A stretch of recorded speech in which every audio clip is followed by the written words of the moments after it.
A few moments later.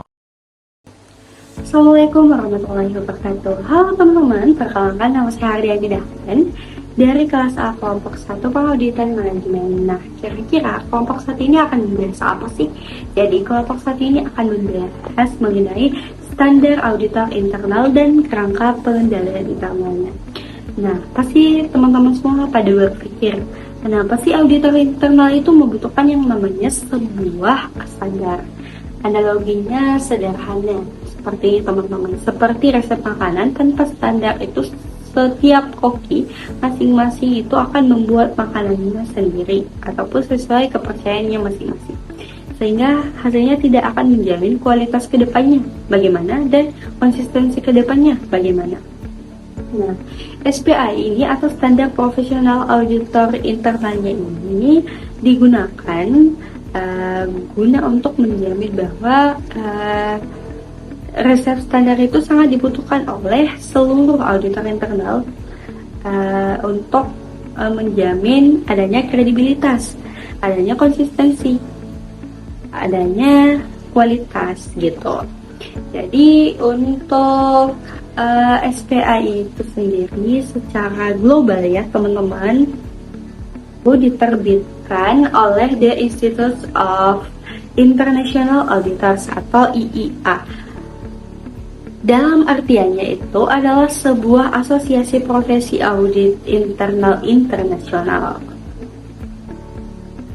Empat tujuan utama SPI ini, yang pertama itu dia menciptakan keseragaman, di mana praktik audit internal di organisasi manapun itu memiliki dasarnya yang sama. Kedua, meningkatkan kredibilitas, di mana membuat hasil audit dan rekomendasi auditor internal lebih dipercaya oleh manajemen maupun dewan direksi. Yang ketiga itu mendorong perbaikan berkelanjutan, di mana SPI ini menjadi acuan untuk mengevaluasi dan meningkatkan kualitas fungsi audit internalnya sendiri. Yang keempat itu pengambilan keputusan, di mana memberi keyakinan kepada stakeholder bahwa audit itu dilakukan dengan metodologinya yang kuat. Nah, secara kita tahu bahwa audit internal yang independen dan sesuai standar itu berfungsi untuk memastikan perusahaan itu berjalan dengan baik. Yang pertama, meningkatkan keefisiensi. Yang kedua, menjaga reputasi. Yang ketiga itu melaporkan pelanggaran secara profesional, di mana keberhasilan sistem pengawasan dan pengendalian internalnya ini sangat bergantung pada kualitas audit internal yang harus dilakukan oleh auditor yang bebas, independen, terampil, dan mampu menyampaikan hasil secara akurat. Sehingga hal ini membantu manajemen untuk mengidentifikasi dan memperbaiki kelemahan sistem sehingga tujuan perusahaan itu dapat tercapai lebih efisien. Nah, penerapan audit internal yang efektif bersama dengan sistem pengendalian internal yang menyeluruh ataupun yang komprehensif dapat memperkuat kredibilitas stakeholder dan memastikan bahwa kepatuhan terhadap regulasi serta meminimalkan adanya kecurangan dan penyalahgunaan. Dengan demikian, kedua elemen ini tidak hanya menjamin kepatuhan tetapi juga mendukung bagaimana pencapaian sasaran kedepannya, strategis, dan peningkatan efisiensi serta efektivitas operasional perusahaan. Halo teman-teman, saya Nurul Fatimah Sahra. Di sini kita akan melanjutkan terkait dengan pembahasan kita. Kalian tahu tidak sih apa saja norma-norma profesional audit internal?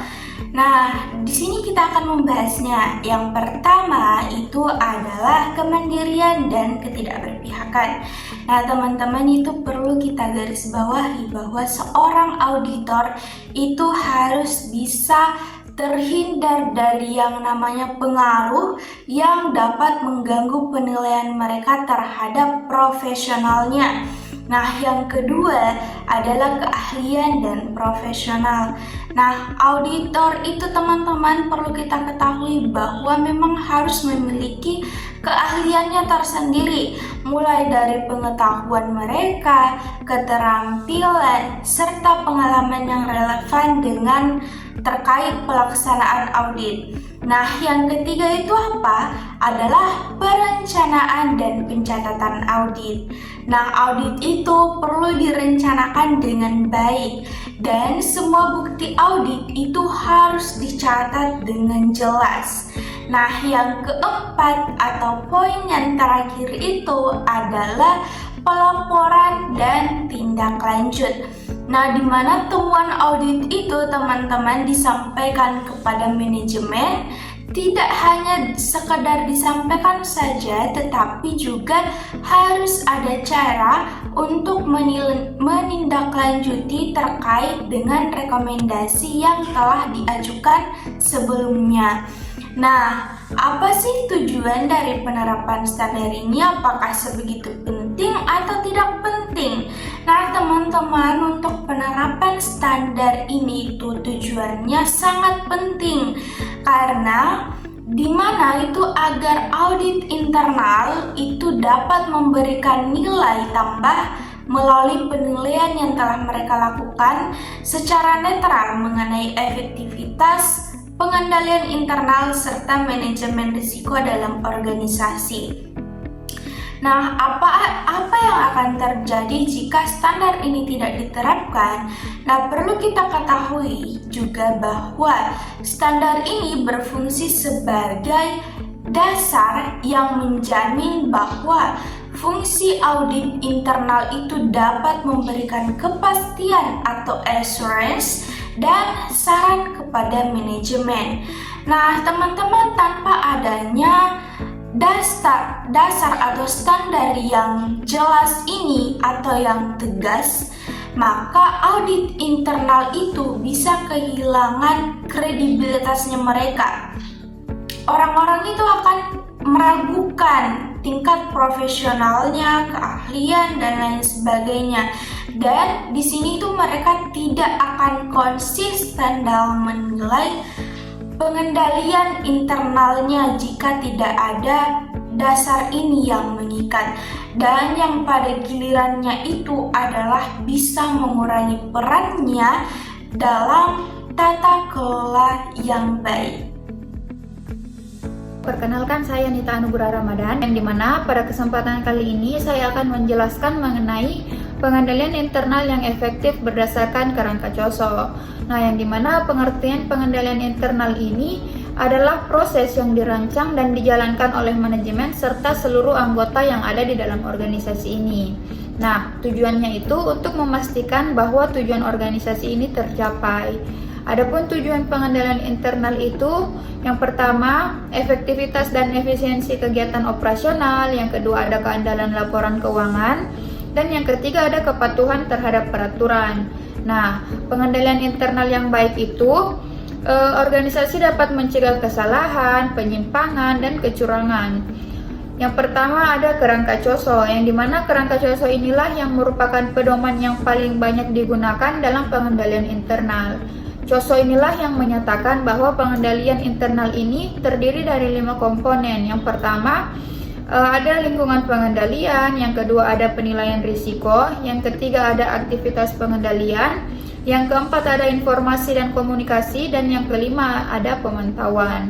Nah, apabila kelima komponen ini diterapkan dengan baik, maka pengendalian internal ini akan berjalan secara efektif. Yang kedua ada lingkungan pengendalian. Nah, lingkungan pengendalian inilah yang menjadi fondasi utama pengendalian internal untuk mencerminkan etika, integritas, dan sikap pimpinan. Seperti contoh yang lagi tren sekarang ini, terjadinya kasus kecurangan di perusahaan startup karena lemahnya budaya etika dan pengawasan.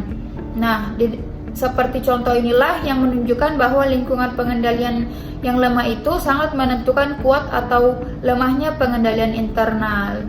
Nah, yang ketiga ada penilaian risiko. Penilaian risiko inilah yang menjadi yang dapat menganalisis risiko yang dapat menghambat pencapaian tujuannya organisasi. Seperti contoh yang lagi tren sekarang ini karena ada kebocoran data pada e-wallet dan marketplace yang terjadi karena penilaian risikonya itu keamanan datanya itu lemah. Nah, apabila risiko ini diidentifikasi sejak awal, maka kejadiannya tersebut itu dapat diminimalkan. Akan tetapi ini telatnya diidentifikasi penilaian risikonya. Assalamualaikum warahmatullahi wabarakatuh. Perkenalkan, nama saya Hesti Agustin dengan NIM 2309005000002. Nah, di sini saya akan melanjutkan materi yang telah dipaparkan tadi oleh teman saya, yaitu Nita Anugrah. Poin keempatnya yaitu aktivitas pengendalian, yang dimana aktivitas pengendalian yaitu mencakup kebijakan dan prosedur yang telah dirancang untuk memastikan bahwa arahan manajemen dilaksanakan dengan baik. Aktivitas ini meliputi pemisahan tugas, sistem otorisasi, dokumentasi yang memadai, serta pemeriksaan yang independen. Yang kelima yaitu informasi dan komunikasi, yang dimana informasi dan komunikasi itu merupakan komponen penting dalam memastikan bahwa seluruh pihak dalam organisasi memperoleh informasi yang relevan, akurat, serta tepat waktu. Informasi yang lemah dapat menghambat proses pengendalian internal karena menyebabkan keterlambatan atau distorsi informasi. Yang keenam atau yang terakhir yaitu pemantauan, yang dimana pemantauan merupakan proses evaluasi berkelanjutan terhadap efektivitas pengendalian internal melalui kegiatan audit internal, pengendalian berkala, dan tindak lanjut atas temuan pengendalian. Pemantauan yang efektif memungkinkan organisasi untuk segera mengidentifikasi dan memperbaiki kelemahan pengendalian. Nah, secara keseluruhan, pengendalian internal yang efektif memiliki peran strategi dalam pencegahan fraud dan peningkatan kinerja organisasi. Sistem pengendalian yang kuat dapat membasmi kesempatan yang merupakan salah satu unsur utama dalam fraud triangle. Kerangka pengendalian internal COSO. Nah, pengendalian internal merupakan sistem penting dalam organisasi untuk memastikan bagaimana sih kegiatan berjalan secara efektif dan efisien. Nah, laporan keuangan disusun secara andal serta seluruh aktivitas pasti mematuhi peraturan yang berlaku.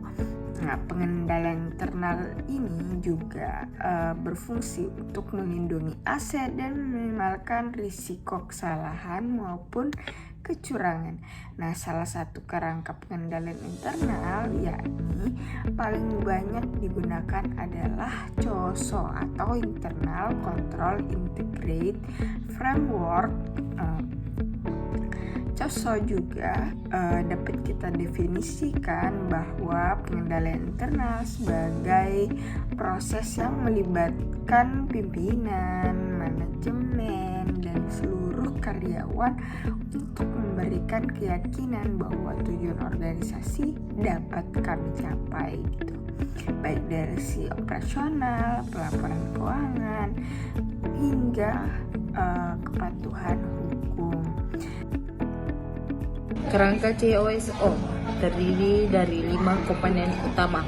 Pertama, lingkungan pengendalian yang mencerminkan nilai, etika, integritas, dan budaya organisasi. Kedua, penilaian risiko, yaitu proses mengidentifikasikan dan mengelola risiko yang dapat menghambat pencapaian tujuan organisasi.